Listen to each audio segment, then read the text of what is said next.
On a tous déjà vécu ça, non? Être dans une gare, un aéroport à l'étranger, et là, une annonce dans les haut-parleurs. On sent cette petite montée de panique. Ah oui, c'est une expérience quasi universelle. Ce moment où le cerveau se met à tourner à plein régime pour tout décoder. Exactement.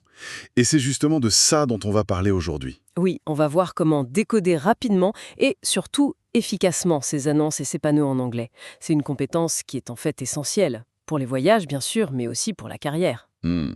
Et plus intéressant, c'est qu'on peut la maîtriser même avec un niveau de base. Il suffit de se concentrer sur l'anglais vraiment utile, celui des situations réelles. C'est d'ailleurs au cœur des formations de cabinet action. Alors, concrètement, en quoi c'est si important? Je veux dire, au-delà du stress, les conséquences peuvent être réelles. On peut penser à rater un train à cause d'un changement de quai qu'on n'a pas compris? Tout à fait.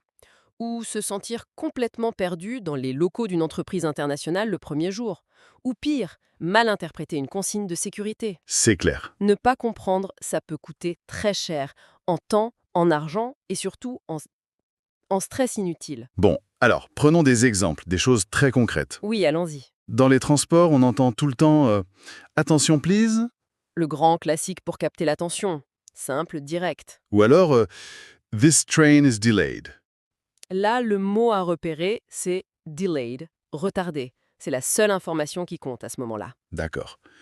Et le fameux Final boarding call. Dernier appel pour l'embarquement. Si on entend boarding et final, il faut se dépêcher. Et dans le métro londonien, l'incontournable Mind the Gap.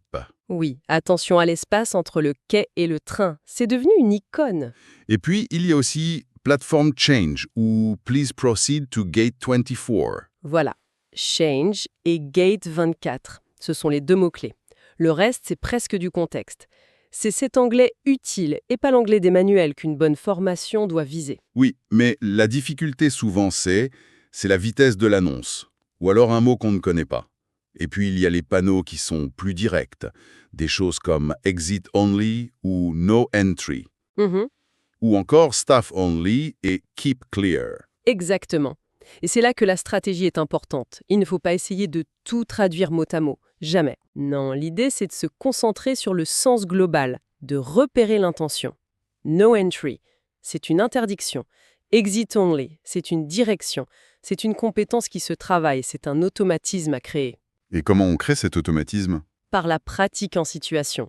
C'est ce qui est si efficace avec les méthodes de cabinet action, par exemple. On travaille avec un coach dédié sur des cas concrets. Ça permet de débloquer la compréhension et surtout de prendre confiance. Leur approche est vraiment pensée pour des adultes, des professionnels qui ont besoin de résultats rapides. D'accord. Donc si je résume, que ce soit pour trouver sa porte d'embarquement ou suivre une consigne au bureau, la clé, ce n'est pas tant la maîtrise parfaite de la grammaire que la capacité à reconnaître ces messages courts et à agir. C'est tout à fait ça. C'est un gain direct en autonomie et en sécurité aussi finalement. L'approche pratique et ciblée est donc la plus efficace. Merci d'avoir écouté cette discussion. Si vous souhaitez comprendre facilement les annonces et panneaux en anglais et gagner en autonomie à l'étranger comme au travail, découvrez les formations pratiques de Cabinet Action sur cabinet-action.fr. À très bientôt pour une nouvelle analyse.